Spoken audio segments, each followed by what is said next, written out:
বাবা, আপনি তো জানেন আমি একটা নতুন চাকরি পেয়েছি, আর চাকরির প্রথম মাইনেটাও আমি পেয়ে গিয়েছি। বাহ বাহ বৌমা, এ তো ভালো কথা। আর বাবা, আমি চাই যে আমার প্রথম উপার্জনের টাকাটা আপনার হাতে তুলে দিতে। এই নিন।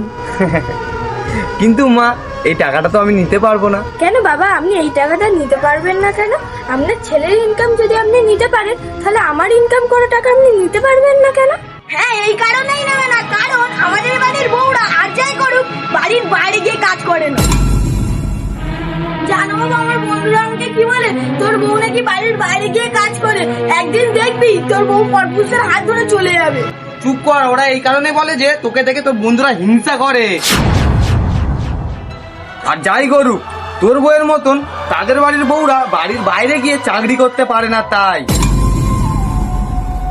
আর তোকে আমি বলেছি না, যখন তখন এসে আমার সামনে কথা বলবি না, এক্ষুনি আমার চোখের সামনে দিয়ে বেরিয়ে যা, না হলে তোকে ঘা ধাক্কা দিয়ে বাড়ির বাইরে বার করে দেবো। ছি বাবা, শুধু শুধু আমার জন্য আপনার ছেলের সাথে কেন ঝগড়া করতে গেলেন বলুন তো?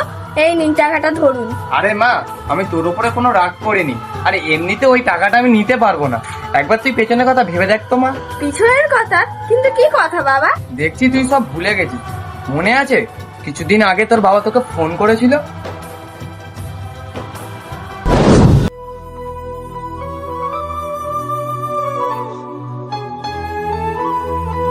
হ্যাঁ বাবা, বলো। জানিস না মা, তোর মা হাসপাতালে ভর্তি আছে। কেন বাবা, মায়ের কি হয়েছে? কাল রাতে তোর মায়ের ব্রেন স্ট্রোক হয়েছে। ডাক্তারবাবু বলেছে তোর মাকে চিকিৎসা করতে 50,000 টাকা লাগবে। এখন আমি অতগুলো টাকা কোথায় পাবো বল?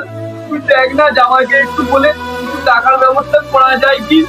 না বাবা, আমি ওর কাছে টাকার জন্য বলতে পারবো না।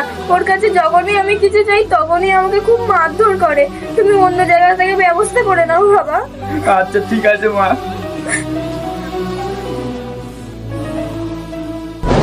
সেদিন আমি লুকিয়ে লুকিয়ে তোর সব কথা শুনেছি রে মা। আর এই টাকাটার মধ্যে আমার কোনো অধিকারও নেই। তুই এই টাকাটা তোর বাবাকেই দে, কারণ তোর বাবার কোনো পুত্র সন্তান নেই। আর তুই তো তাদের বাড়ির একমাত্র কন্যা সন্তান। আর এই টাকাটার উপরে আমার থেকেও বেশি অধিকার তোর বাবার। তাই আমি চাই ওই টাকাটা তুই তোর বাবা মার হাতেই তুলে দে।